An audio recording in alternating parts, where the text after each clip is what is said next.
Shalom, salam jumpa kembali para pejuang kehidupan di channel Sekolah Kehidupan.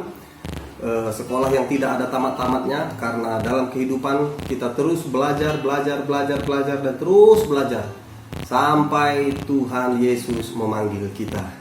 Baik, kalau video sebelumnya kita sudah membahas tentang tokoh dari Alkitab yang bernama Yusuf, tokoh yang luar biasa pada zamannya, yang spektakuler, sehingga kita banyak mempelajari tentang ilmu kehidupan yang kita dapati dan kita pelajari dan dapat kita praktekkan dalam kehidupan kita. Nah, video kali ini dan beberapa video ke depan ini kita akan belajar dari seorang tokoh Alkitab juga yang bernama Daud. Ya, kita akan belajar dari tokoh Alkitab, tokoh yang luar biasa. Baik, tanpa berlama-lama, saya mengucapkan terima kasih kepada semua para pejuang kehidupan yang sudah like, mengkomen, mensubscribe, bahkan men-share channel saya ini sehingga dapat menjadi berkat, menjadi berkah ya bagi banyak orang. Ya, sebelumnya saya mohon juga buat rekan-rekan semua, tonton dulu videonya sampai habis, sampai selesai. Nah, setelah videonya ditonton sampai selesai baru di-subscribe, karena subscribe-nya biar permanen ya, biar tidak hilang. Karena kalau kita mensubscribe sebelum video ini habis, maka subscribe itu tidak permanen, atau subscribe yang kita berikan itu tidak pernah masuk, tidak pernah dicatat oleh YouTube ya. Sekali lagi, tonton dulu videonya sampai selesai, baru ditekan tombol subscribe-nya. Baik, langsung saja kita akan belajar dari tokoh Alkitab yang bernama Daud.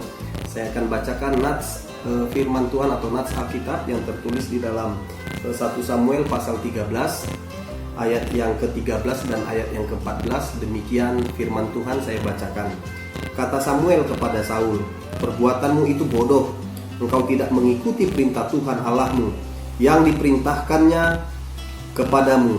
Sebab sedianya Tuhan mengokohkan kerajaanmu atas orang Israel untuk selama-lamanya. Tetapi sekarang kerajaanmu tidak akan tetap. Tuhan telah memilih seseorang yang berkenan di hatinya, dan Tuhan telah menunjukkan dia menjadi raja atas umatnya, karena engkau tidak mengikuti apa yang diperintahkan Tuhan kepadamu." Ini adalah perkataan Nabi Samuel kepada Saul, ya, dimana waktu itu Samuel marah kepada Saul karena Saul tidak taat atau melanggar apa yang diperintahkan Tuhan kepadanya, sehingga Saul mengutarakan bahwa Samuel mengutarakan bahwa akan ada seseorang yang berkenan di hati Tuhan menggantikan Saul menjadi raja atas Israel. Nah, karenanya tokoh Alkitab yang bernama Daud ini, nama lainnya adalah orang yang berkenan di hati Tuhan. Wah, luar biasa ya. Ya, orang yang berkenan di hati Tuhan. Nah, itulah Daud. Nah, dalam hidup ini ya, kita ingin menjadi orang yang dikenan ya.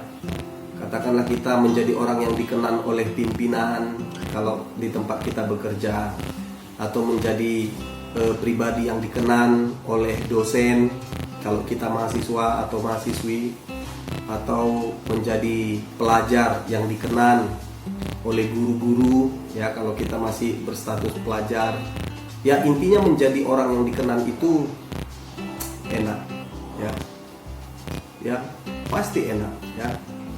Nah, tetapi untuk menjadi dikenan ini ya, itu tidak terjadi serta-merta, tidak tiba-tiba ujuk-ujuk langsung turun dari langit, langsung jadi orang yang dikenan ya.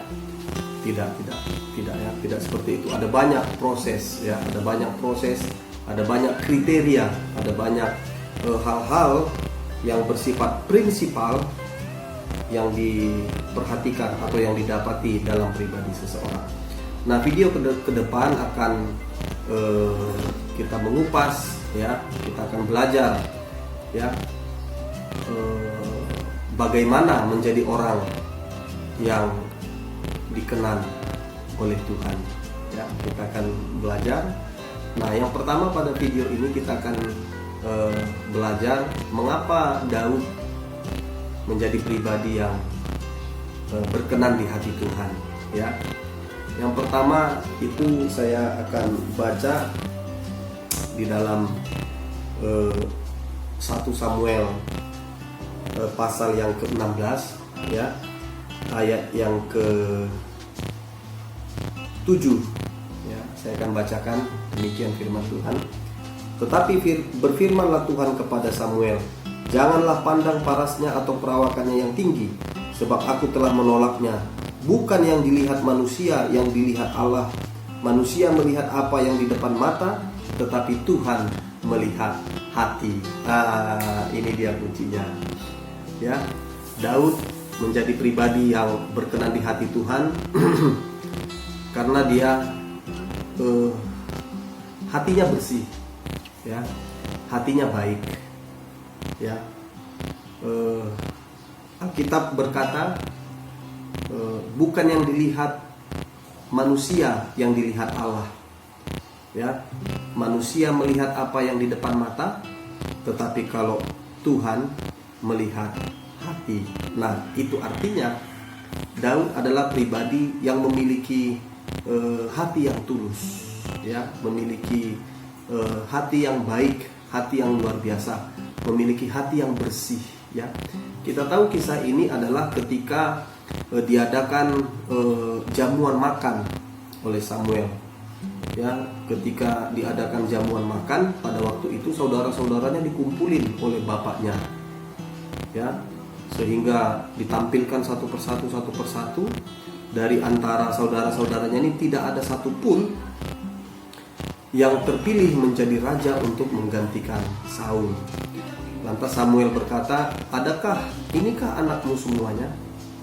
Atau adakah anakmu yang lain? Maka Isai, ayah daripada Daud, bilang, ada satu lagi sedang mengembalakan ternak kambing domba. Maka Samuel berkata, jemputlah dia, karena kita tidak akan duduk makan sebelum dia datang. Nah, artinya apa? Daud dia hatinya bersih ya. Kalaupun waktu itu bapaknya Isai hanya mengumpulkan abang-abangnya ya untuk dipromosikan menjadi raja menggantikan Saul, tidak ada iri, tidak ada dengki, tidak ada sakit hati, atau tidak ada jealous, cemburu atau gimana, tidak ya. Daud memiliki hati yang bersih ya. Abang-abangnya dipromosikan untuk, saudara-saudaranya dipromosikan untuk diperhadapkan kepada Samuel untuk dipilih ya menjadi raja menggantikan Saul, tetapi sedikit pun tidak ada sakit hati atau marah atau emosi kepada saudara-saudaranya atau kepada orang tuanya karena dia tidak diajak dalam hajatan yang besar itu ya. Nah, hati yang bersih seperti inilah yang membuat Daud menjadi pribadi yang berkenan di hati Tuhan. Nah, para pejuang kehidupan, mari kita belajar ya, supaya kita menjadi pribadi yang berkenan di hati Tuhan ya. Milikilah hati yang bersih ya. Kalaupun ada hajatan yang lain diundang, kita nggak diundang, santai saja, enjoy saja ya. Ya, ada pepatah berkata, kalau rezeki nggak kemana katanya, toh pilihan juga tetap jatuh kepada Daud. Ya, kalau sudah Tuhan yang menetapkan, satu pun tidak ada boleh yang merubah. Ya, karenanya ya fine aja. Kalau ada peluang, atau kalau ada pekerjaan, atau kalau ada job yang lain pada diajak, kita tidak diajak, enggak masalah, fine saja. Miliki hati yang bersih ya. Karena kalau Tuhan berkenan ya, justru job itu, tender itu kita yang dapat, bukan orang gitu loh. Ya. Nah, katanya para pejuang kehidupan, mari kita belajar dari Daud ini supaya kita menjadi pribadi yang berkenan di hati Tuhan. Ya, kita harus memiliki hati yang bersih, ya. Tidak ada dendam, tidak ada jealous, tidak ada cemberut, ya, atau praduga, ya, atau perasaan-perasaan enggak baik, enggak ada. Dibuang itu jauh-jauh, ya, supaya enteng kita menjalani kehidupan ini, supaya tenang kita, supaya damai, supaya enjoy kita menjalani kehidupan ini. Karena ingatlah, ya, manusia melihat apa yang di depan mata, tetapi Tuhan melihat hati, ya. Karenanya yang perlu kita kita koreksi, kita bangun, kita perbaiki adalah hati kita, supaya hati kita bersih, tidak ada praduga, tidak ada dendam, tidak ada amarah, ya, tidak ada roh pemberontakan, ya. Biarlah kita memiliki hati yang bersih supaya kita menjadi pribadi yang berkenan di hati Tuhan.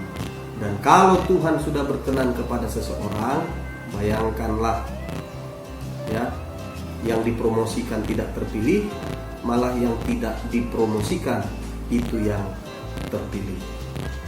Artinya apa? Ketika kita menjadi pribadi yang berkenan di hati Tuhan, apa yang tidak kita pikirkan, apa yang tidak pernah timbul dalam hati kita, ya, itu yang disediakan Tuhan bagi kita, yang terbaik, yang terindah, yang termanis. Ya, semangat terus berjuang dalam kehidupan ini, miliki hati yang bersih, ya, terhadap sesama, terlebih-lebih miliki hati yang bersih terhadap Tuhan. Demikianlah pelajaran kehidupan hari ini. Sampai ketemu di pelajaran kehidupan berikutnya. Tuhan Yesus memberkati. Shalom.